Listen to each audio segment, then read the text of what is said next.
Hello guys, तो आज से हम स्टार्ट करने जा रहे हैं 7 डेज के अंदर कंप्लीट फिजिक्स। तो बेसिकली हमारा प्लान कुछ इस तरीके से है। इन लेक्चर्स के अंदर जो कि हम डे 1 से डे 5 तक लेंगे, इसके अंदर हम कंप्लीट फिजिक्स पार्ट वाइज, मतलब जैसे हमने kinematics, NLM, friction, work power energy and collision को एक लेक्चर के अंदर ले लिया, और इसमें आपको नोट्स के साथ साथ जेई मेंस, नीट, इन सब के प्रीवियस ईयर्स के क्वेश्चंस भी देखने को मिलेंगे। तो हम पहले पूरा कॉन्सेप्ट समझेंगे जो बहुत बार रिपीट होता है, उसके साथ साथ इसके क्वेश्चंस को प्रैक्टिस करेंगे। देन डे 2 पे जाएंगे जिसमें हम और टॉपिक्स को कवर करेंगे। देन डे 5 तक हमारा कुछ इस तरीके का प्लान है। डे 6 के अंदर हम कंप्लीट फिजिक्स 11th 12th दोनों, जो जो इस लेक्चर में नहीं हो पाया और इम्पोर्टेंट है, इसके साथ साथ सब कुछ कवर करेंगे। पूरी फिजिक्स को एक ही लेक्चर के अंदर कंप्लीट कर देंगे। फिर आएगा हमारा लास्ट लेक्चर जो कि डे 7 का होगा। उसके अंदर हम मॉक टेस्ट की प्रैक्टिस करेंगे, जिसके अंदर बहुत सारे क्वेश्चंस को प्रैक्टिस करेंगे जो जो बहुत ज़्यादा इंपॉर्टेंट है, और जो हार्ड लेवल का है उसको भी अच्छे से कवर करेंगे साथ के साथ ही। तो हम स्टार्ट करते हैं आज अपना चैप्टर। इसके अंदर हम काइनेमेटिक्स, एनएलएम, फ्रिक्शन सब कवर करेंगे, और कुछ जेईई मेंस और नीट के क्वेश्चंस भी। तो बेसिकली हम बात करते हैं काइनेमेटिक्स की। काइनेमेटिक्स में सबसे पहले हमारी टर्म आती है, हम देखते हैं इसमें basic parameters and calculus magic. तो कॉन्सेप्ट बेसिकली है, मोशन को समझने के लिए 3 पिलर्स हैं।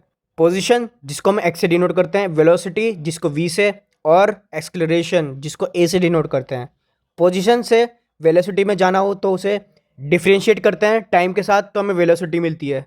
और हमें वेलोसिटी से एक्सक्लरेशन जाना हो तो उसको डिफ्रेंशिएट करते हैं हम वेलोसिटी को टाइम के साथ, तो हमें उसी तरीके से एक्सक्लरेशन मिल जाता है। लेकिन कुछ कुछ टर्म के अंदर हमें एक्स की टर्म गिवन होती है टाइम की जगह, तो उसका फॉर्मूला होता है, डायरेक्टली याद रखना, a is equal to d v by d x into v. अब हमें उल्टा वापस जाना हो तो हमें इंटीग्रेशन करना होता। एक्सक्लरेशन को इंटीग्रेट करो तो हमें चेंज इन वेलोसिटी आएगा। ठीक, वेलोसिटी को इंटीग्रेट करो तो डिस्प्लेसमेंट आएगा। इस तरीके से हमें इसे कवर करते हुए चलना है।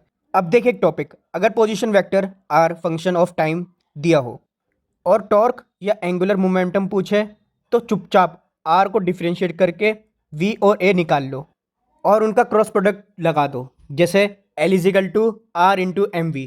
तो इस तरीके से हम इसको सॉल्व कर सकते हैं। अब देखते हैं ग्राफ्स के पोर्शन को। इसका पहले कॉन्सेप्ट समझते हैं। एक्स टी ग्राफ, इसका स्लोप टेंजेंट हमें हमेशा वेलोसिटी देता है। ठीक, वी टी ग्राफ, इसका स्लोप हमें हमेशा एक्सक्लरेशन देता है। इसका एरिया हमें डिस्प्लेसमेंट और डिस्टेंस देता है। अब देखते हैं ए टी ग्राफ, इसका एरिया हमें चेंज इन वेलोसिटी यानी डेल्टा वी देता है। गलती मत करना, ये फाइनल वेलोसिटी नहीं देता। अब एक कॉन्सेप्ट को समझते हैं। ग्राफ देखकर कंफ्यूज नहीं होना, बस 2 बातें याद रखें, Y axis upon X axis ये हमें स्लोप देता है, और Y axis multiply X axis हमें एरिया देता है। सो गाइज, अब देखिए प्रोजेक्टाइल मोशन, इसके फॉर्मूलाज याद रखना। टाइम ऑफ फ्लाइट, जिसको हम टी से डिनोट करते हैं, इसका फॉर्मूला होता है t u sine theta by g. और हमसे क्वेश्चन के अंदर मैक्सिमम हाइट यानी एच पूछी जाए तो उसका फॉर्मूला होता है you square sine square theta by 2g। Range पूछी जाए यानी आर पूछी जाए तो उसका हमारा फॉर्मूला होगा u square sine 2 theta by g. तो इन फॉर्मूलाज को पुट कर दोगे, आपके आंसर्स निकल कर आ जाएंगे। अब एक कॉन्सेप्ट समझिए, प्रोजेक्टाइल मोशन में कुछ नया नहीं है, बस एक्स एक्सिस और वाई एक्सिस का अपना अलग अलग इंडिपेंडेंट मोशन है। एक्स एक्सिस आलसी है यानी एक्सक्लरेशन 0, इसलिए कांस्टेंट वेलोसिटी से चलता है, और वाई एक्सिस में ग्रेविटी लगातार फोर्स लगाती है, तो कांस्टेंट एक्सक्लरेशन होता है इसका -g। अब देखिए इक्वेशन ऑफ ट्रेजेक्टरी, तो इसका फॉर्मूला होता है y is equal to X tan theta 1 अब माइनस एक्स बाई आर। तो इस तरीके से हमें क्वेश्चन में के अंदर पुट कर देना है जब भी हमसे ट्रेजेक्टरी के बारे में पूछा जाए। अब देखिए नीट फ्लक्स का एक पॉइंट, जब भी मैक्सिमम रेंज और उसकी औकात यानी हाइट का रिलेशन पूछे तो डायरेक्ट दिमाग के अंदर एक इक्वेशन को क्लिक करनी चाहिए, R tan theta is equal to 4h। इस इक्वेशन को पुट कर देना जब भी आपसे हाइट और रेंज के बीच में रिलेशन पूछा जाए, तो आपका आंसर डायरेक्टली निकल जाएगा। अब देखिए relative motion, Rain Man and river boat problem, इस तरीके से आता है इनका कॉन्सेप्ट। तो इसका कॉन्सेप्ट याद रखना, रिलेटिव का मतलब है दूसरे के चश्मे से देखना। जिसके रेस्पेक्ट में देख रहे हो वो हमारा ऑब्जर्वर हो गया, उसको फोर्स करके रेस्ट यानी वेलोसिटी 0 पर ला दो, और उसकी औकात जैसे वेलोसिटी एक्सक्लरेशन उल्टी करके, डायरेक्शन मतलब रिवर्स करके दूसरी बॉडी को दे दो। तो आई होप आपको समझ में आ गया होगा किस तरीके से करना है। अब देखिए रेनमैन, छाता वहीं खुलेगा जहाँ आदमी को बारिश आती हुई दिखेगी, तो हम वेलोसिटी निकालेंगे जब भी इसकी, तो हमारा निकल कर आएगा VRM, यानी रेन और मेन, रेन के रेस्पेक्ट में मेन, ठीक है। तो VR माइनस VM लगा देंगे, इस तरीके से फॉर्मूला पुट करके हमारा आंसर आ जाएगा। अब देखिए रिवर बोट, जब भी आपसे शॉर्टेस्ट टाइम पूछा जाए तो सीधा तैरना शुरू करो, मतलब परपेंडिकुलर टू रिवर फ्लो, ठीक है। तो इसका हमारा टाइम हो जाएगा T is equal to width upon boat की स्पीड। तो इस तरीके से फॉर्मूला पुट करके हमारा आंसर आ जाएगा जब भी हमसे शॉर्टेस्ट टाइम पूछा जाए। और शॉर्टेस्ट पार्ट जिसमें हमें जीरो ड्रिफ्ट दिखानी है, तो इसमें हमें नदी के फ्लो से फाइट करनी पड़ेगी, इसलिए फ्लो के अपोजिट थीटा एंगल पर तैरो ताकि फ्लो तुम्हारी हॉरिजॉन्टल ड्रिफ्ट को जीरो कर दे। तो कंडीशन होगी इसकी sine theta is equal to velocity of river upon velocity of boat. तो अब देखिए इसकी PYQ जो कि काइनेमेटिक्स पे बेस्ड है, नीट और जेई मेन प्रॉब्लम्स के पैटर्न्स पे समझते हुए चलते हैं। तो देखिए नीट का कॉन्सेप्ट देखते हैं पहले। तो क्वेश्चन हमें कुछ ये गिवन है, एक पार्टिकल रेस्ट से स्टार्ट होता है और उसका एक्सक्लरेशन टाइम के साथ a is equal to 2t change होता है, 3 सेकंड पर उसकी वेलोसिटी क्या होगी। तो हमें इस तरीके से इसका वेलोसिटी बतानी है। तो हम क्या करेंगे, एक्सक्लरेशन कांस्टेंट नहीं है इसमें, तो पुरानी इक्वेशन जैसे v is equal to U plus AT ये यहाँ फेल हो जाएगी क्योंकि यहाँ पर एक्सक्लरेशन कांस्टेंट नहीं है। तो ऐसे में कैलकुलस आएगा बचाने के लिए, जैसे a इजिकल टू dv/dt, तो dv को हम ADT से जब इंटीग्रेट करेंगे तो हमें इस तरीके से वेलोसिटी मिलेगी, और इंटीग्रेट करने पर जब हम इस तरीके से करेंगे तो t² निकल कर आ जाएगा। अब देखिए t इजिकल टू 3 है, अब हमें यहाँ पे t की जगह पर 3 पुट कर देना है और हमारा आंसर 9 मीटर पर सेकंड निकल कर आ जाएगा ईजिली। तो माइंड में अपनी एक चीज़ फीड रखना, वेरिएबल वर्ड दिखते ही सीधा इंटीग्रेशन या डिफरेंशिएशन लगा देना। अब देखिए जेई मेंस का कॉन्सेप्ट, एक प्रोजेक्टाइल को इस तरीके से फेंका गया है कि उसकी हॉरिजॉन्टल रेंज मैक्सिमम हो, उसकी मैक्सिमम हाइट h और रेंज r के बीच का रिलेशन बताओ। तो उसका सॉल्यूशन देखिए, रेंज मैक्सिमम तब होती है जब बॉडी को थीटा इजिकल टू 45 डिग्री पर प्रोजेक्ट किया जाए। तो इसका एक मास्टर रिलेशन याद रखना, r tan theta is equal to 4h।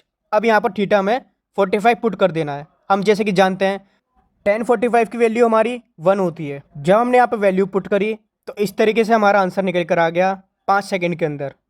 आइए अब बात करते हैं Newton's laws of motion and friction की। सबसे पहले देखते हैं types of friction and FBD यानी फ्री बॉडी डायग्राम। तो फ्री बॉडी डायग्राम का कॉन्सेप्ट याद रखना, FBD पूरी क्लासिकल मैकेनिक्स की आत्मा है, इसके बिना आगे मत बढ़ना। जैसे वेट mg, ये मास और ग्रेविटी का प्यार है, हमेशा परफेक्टली वर्टिकली डाउनवर्ड लगेगा, ठीक है। नॉर्मल रिएक्शन यानी n, सरफेस के परपेंडिकुलर लगता है, धक्का देता हुआ लगता है यानी पुशिंग नेचर का होता है। टेंशन T, ये हमेशा रस्सी से हमेशा दूर खींचते हुए लगता है जिसे हम पुलिंग नेचर बोलते हैं।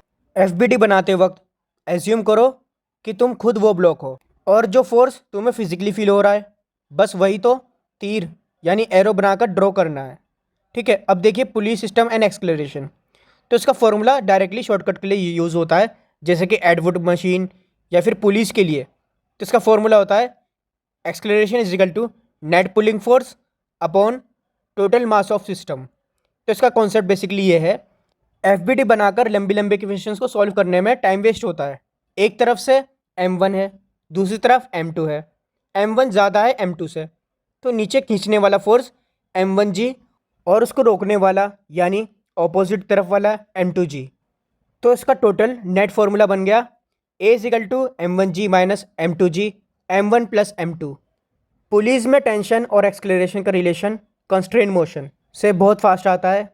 जो work done by internal tension होता है वो ज़ीरो होता है, जैसे summation T is into A is equal to zero, जिसका टेंशन डबल उसका एक्सक्लरेशन A/2 यानी हाफ हो जाएगा। अब देखिए स्यूडो फोर्स, जिसमें लिफ्ट प्रॉब्लम्स की बात कर रहे हैं हम। कॉन्सेप्ट है जब ऑब्जर्वर खुद किसी एक्सक्लरेटिंग फ्रेम में हो यानी नॉन इनर्शियल फ्रेम जैसे कि लिफ्ट, तो उस पर न्यूटन बाबा का लॉ फेल हो जाता है। उस लॉ को बचाने के लिए एक झूठा फोर्स स्यूडो फोर्स लगाना पड़ता है। Magnitude is equal to mass of object into acceleration of observer. Direction इसका होता है ऑब्जर्वर के एक्सक्लरेशन के ठीक ऑपोजिट। लिफ्ट वाले सवालों में इफेक्टिव ग्रेविटी जी इफेक्टिव का कॉन्सेप्ट लगाओ और आपका सवाल हवा में हो जाएगा। जैसे लिफ्ट ऊपर एक्सक्लरेट करे, जी इफेक्टिव होगा G प्लस A। लिफ्ट नीचे एक्सक्लरेट करे तो जी इफेक्टिव हो जाएगा G minus A। Lift free fall करे, जी इफेक्टिव हो जाएगा 0। यही वेटलेसनेस की कंडीशन होती है। अब देखिए फ्रिक्शन, तो सबसे पहले कमेंट में आपको बताना है कि हमारे दोस्त है या दुश्मन। तो इसके फॉर्मूलाज देखते हैं। स्टैटिक फ्रिक्शन एफएस, ये सेल्फ एडजस्टिंग फोर्स है। इसकी मैक्सिमम यानी लिमिटिंग वैल्यू होती है F max is equal to mu S into N. ठीक है। अब काइनेटिक फ्रिक्शन की बात करें, ये तब लगता है जब रिलेटिव स्लिपिंग शुरू हो जाए। ये कांस्टेंट होती है एफ के इज इक्वल टू म्यू के इंटू एन। कॉन्सेप्ट देखिए, फ्रिक्शन मोशन को नहीं रोकता, वो रिलेटिव मोशन दूसरे फोर्सों के बीच की घिसावट को रोकता है। अगर दो बॉडी के एक साथ मूव करें तो उनके बीच स्टैटिक फ्रिक्शन होता है। अब देखिए एंगल ऑफ रिपोज, जिसे हम थीटा से डिनोट करते हैं। ये वो एंगल ऑफ इंक्लिनेशन है जहां इंक्लाइन प्लेन पर रखा ब्लॉक जस्ट फिसलने वाला हो। कंडीशन इसकी होती है tan theta is equal to mu S. तो याद रखना, pulling a lawn roller is easier than pushing it, क्योंकि पुश करते वक्त तुम्हारा फोर्स डाउनवर्ड डायरेक्शन में भी लगता है, जिससे नॉर्मल यानी एन बढ़ जाता है और फ्रिक्शन हाई हो जाता है, क्योंकि आपको पता ही है F is equal to mu into N. हमेशा ध्यान रखो, नॉर्मल रिएक्शन हमेशा एम जी के बराबर नहीं होते, उसको वर्टिकल फोर्सेस बैलेंस करके निकालना पड़ता है। अब देखिए कुछ क्वेश्चंस को नीट कॉन्सेप्ट पे, जैसे कि एक लिफ्ट अपवर्ड एक्सलेट कर रही है, जो कि है एक्सलेरेशन हमें given A is equal to 2 meter पर सेकंड स्क्वायर। लिफ्ट के अंदर एक कॉइन को 2 मीटर हाइट से ड्रॉप किया गया, कॉइन लिफ्ट के फ्लोर पर गिर गया, जी की वैल्यू 10 गिवन है। तो आइए अब इसको सॉल्व करते हैं। लिफ्ट एस्केलेट कर रही है तो स्टैंडर्ड ग्रेविटी काम नहीं आएगी। देखिए सीधा जी इफेक्टिव लगाओ, लिफ्ट ऊपर जा रही है। अब जब लिफ्ट ऊपर जा रही है तो बॉडी पर सूडो फोर्स नीचे लगेगी, यानी ग्रेविटी हमारी स्ट्रॉन्ग हो जाएगी। G effective is equal to g plus a. तो जब इसकी वैल्यू पुट कर देंगे तो 12 मीटर पर सेकंड स्क्वायर आ जाएगा। टाइम ऑफ फोल्ड निकालना है उसका, T is equal to 2h by G effective. तो हम इसकी जब वैल्यू इस तरीके से सॉल्व करेंगे, आपका आंसर ये निकल कर आ जाएगा। तो अब देखते हैं नेक्स्ट क्वेश्चन को, जो कि जेई मेंस का कॉन्सेप्ट है। तो दो मासेस 2 kg सो एक स्मूथ पुली पर रखे हुए हैं, मासलेस स्ट्रिंग से लटके हुए। तो इस सिस्टम का हमें एक्सक्लेरेशन निकालना है। तो उसको आप इस तरीके से सॉल्व कर लेना, सीधा डायरेक्टली फॉर्मूला लगा के, a is equal to net force upon total mass.